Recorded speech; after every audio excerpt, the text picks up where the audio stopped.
government falls as coalition partners clash over immigration.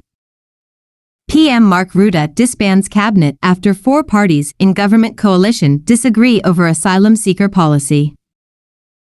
Mark Rutte, the Dutch Prime Minister, has announced his resignation and that of his cabinet, citing irreconcilable differences within his 4-party coalition about how to control immigration.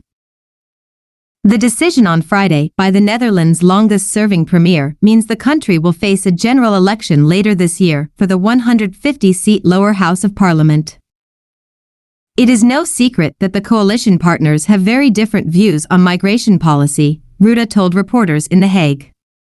And today, unfortunately, we have to draw the conclusion that those differences are irreconcilable. That is why I will immediately offer the resignation of the entire cabinet to the king in writing. Rutte said he would lead a caretaker government until the election that would focus on tasks including continued support for Ukraine's war effort.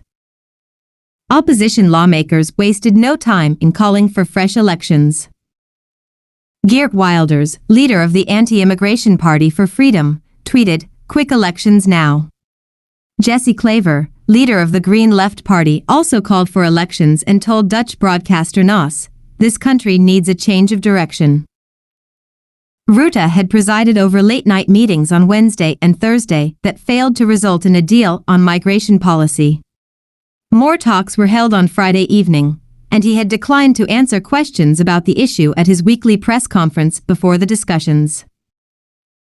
Everybody wants to find a good, effective solution that also does justice to the fact that this is about human lives, Finance Minister Sigrid Kaag, a member of the centrist D66 party, said before the talks began.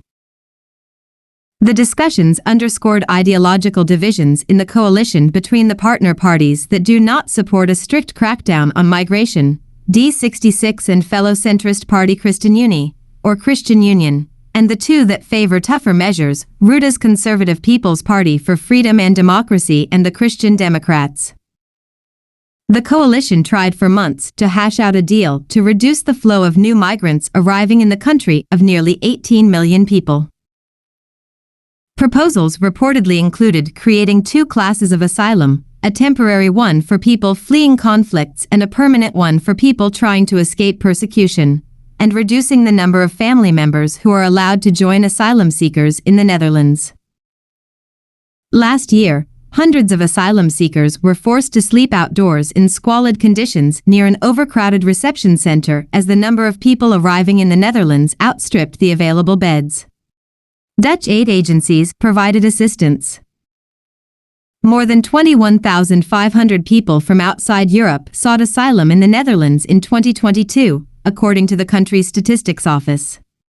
Tens of thousands more moved to the Netherlands to work and study. The numbers have put a strain on housing that already was in short supply in the densely populated country. Rutte's government worked for a law that could compel municipalities to provide accommodations for newly arrived asylum seekers, but the legislation has yet to pass through both houses of parliament. The Prime Minister also promoted European Union efforts to slow migration to the 27-nation bloc. Rutte, 56, visited Tunisia last month with his Italian counterpart and the President of the EU's Executive Commission to offer more than €1 billion, £850 million, in financial aid to rescue the North African nation's teetering economy and to stem migration from its shores to Europe. Rutte's coalition government, the 4th he has led, took office in January 2022 following the longest coalition negotiations in Dutch political history. There will likely be an election for the 150-seat lower house later this year amid a polarized and splintered political landscape.